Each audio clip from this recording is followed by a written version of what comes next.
Yo, yo, yo, it's your boy Anubis CNTBstopp, and I'm back again with another Division 2 video.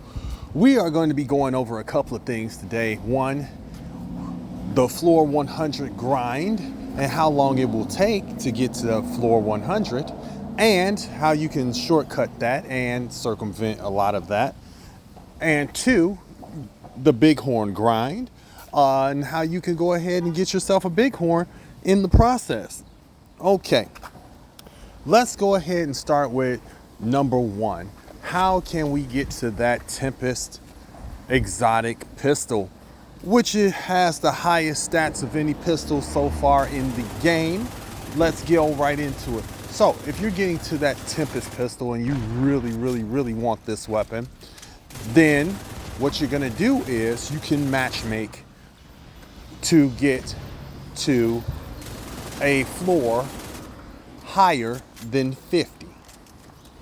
That's what I said. A floor higher than 50. Any floor higher than 50, it'll take you about 2 hours on normal to go ahead and grind out the last 50 floors.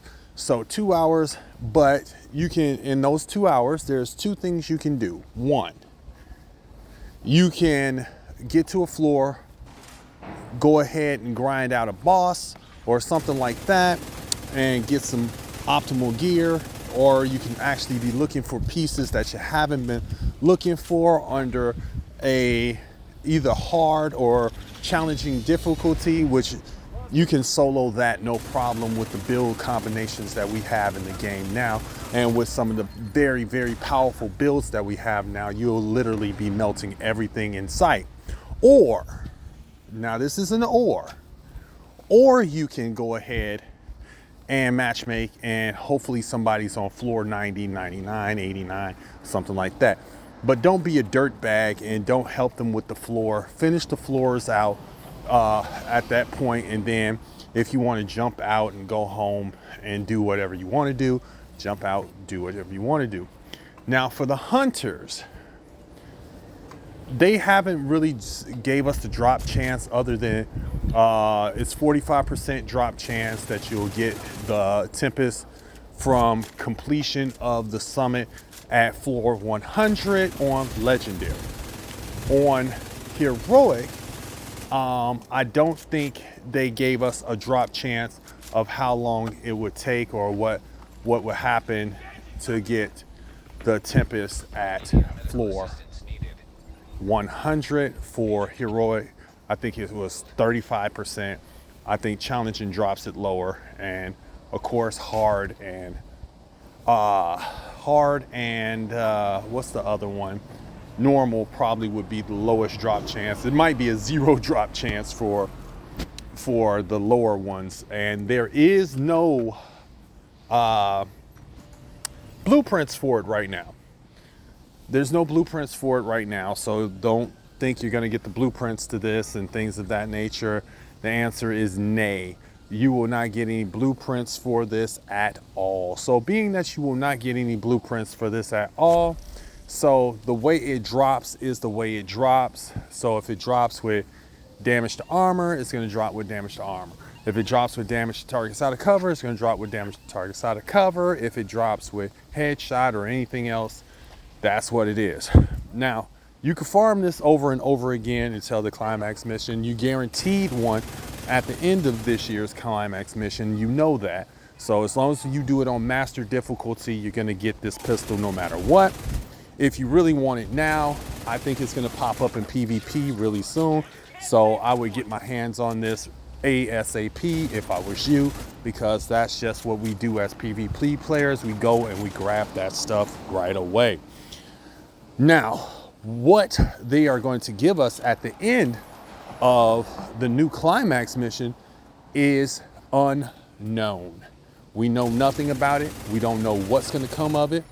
And we don't even know how good it's going to be.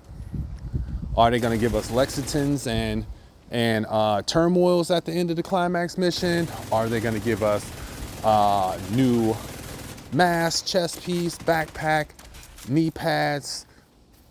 We don't know. We don't know. If I had a guess, being that we got the pistol early, It's a weapon. I think it's a weapon because the reason why I think it's a weapon is because this was supposed to be their weapon. And now they're giving it away. Now, if this was supposed to be their weapon for this season, what would make people play the climax mission when you could just play the summit and get this weapon from the hunters? Hunters are more challenging. You get better loot. You get better rolls on that loot from hunters and things of that nature. And then those that have not completed floor 100 before, they get, if they go from 1 to 100, they'll get all the blueprint pieces and things of that nature for the Ridgeway's Pride.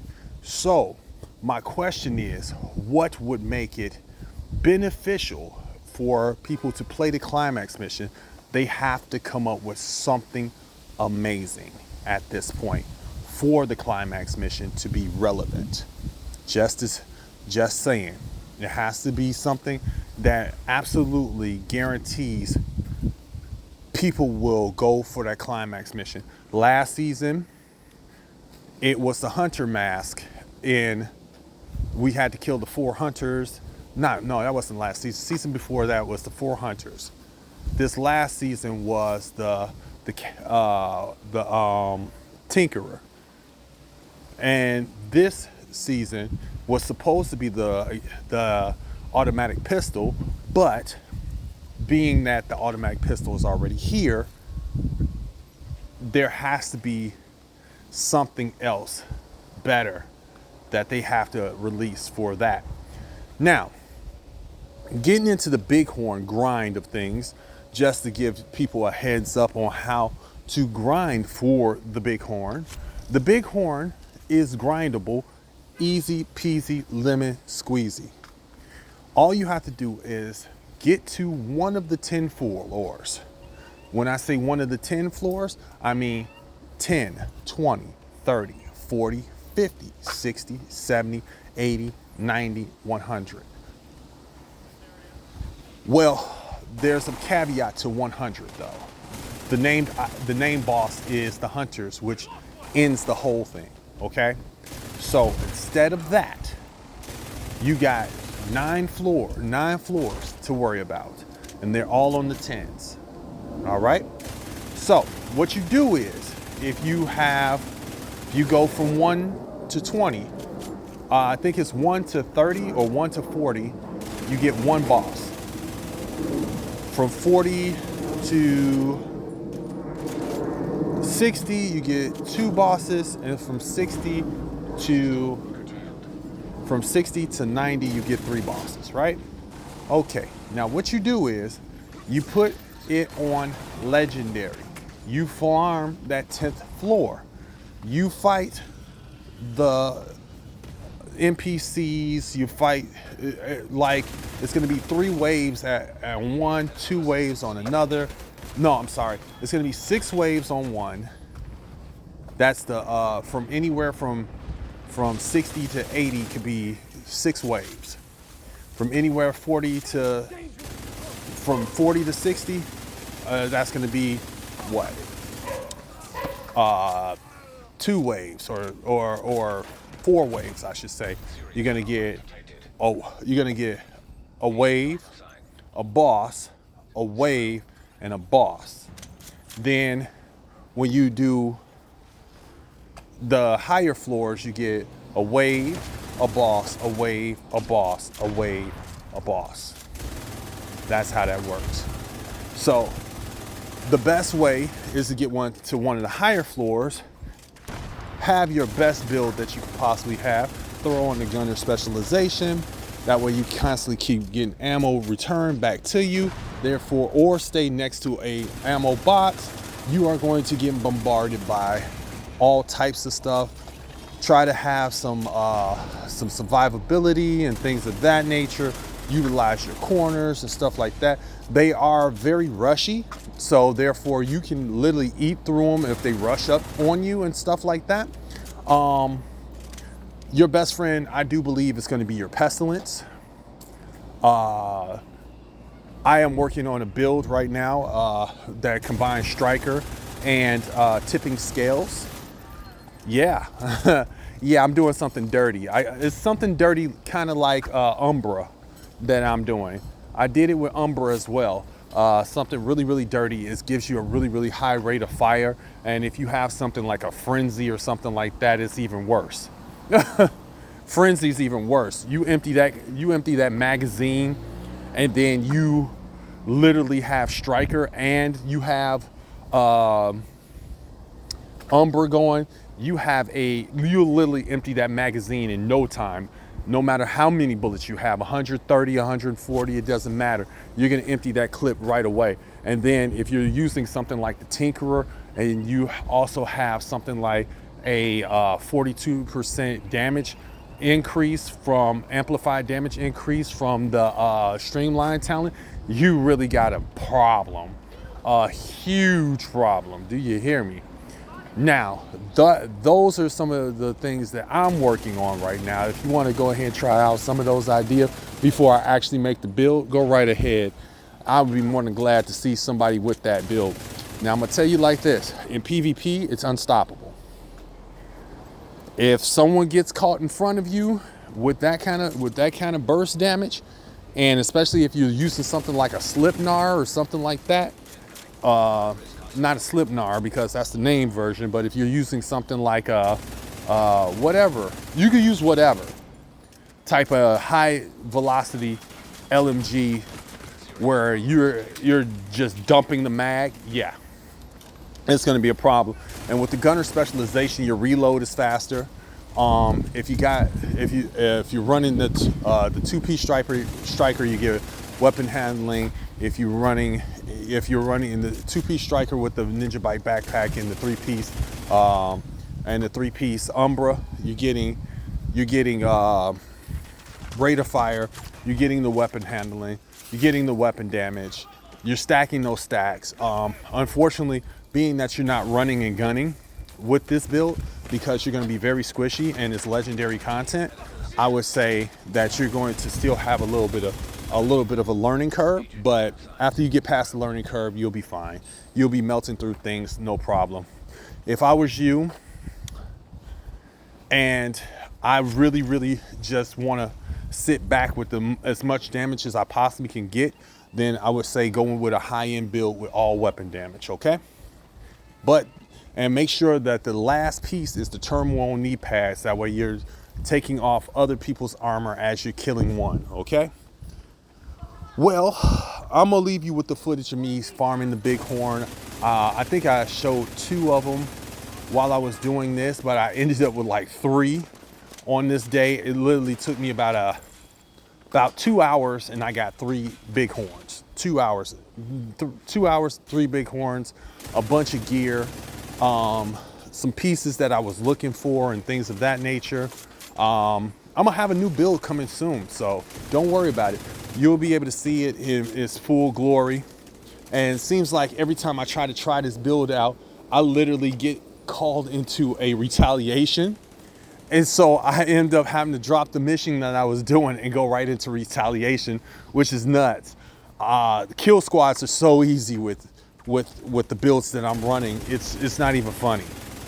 Like, and I heard that there's a way to infinitely get kill squads to spawn by just not completing the retaliation, just by killing NPCs the whole time. And then a kill squad, I think it's every 2 waves a kill squad pops up or something like that.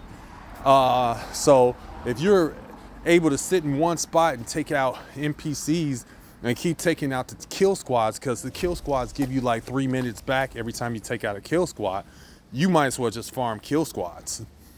Just saying. You can farm kill squads for forever and get all the blueprints that you want from the kill squads.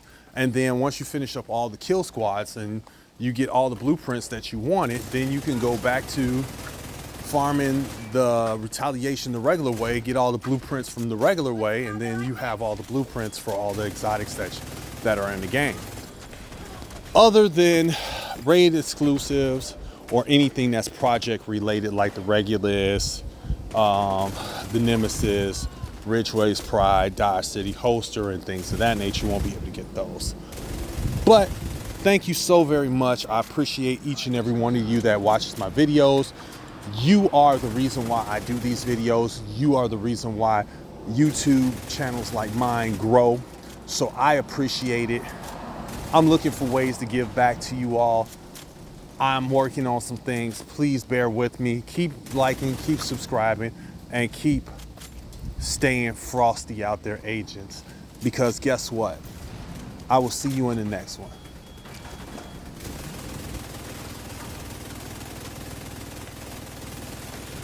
Assistance needed. Agent vital signs. 0.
High-risk target approaching.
Immediate medical assistance needed.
risk hostile.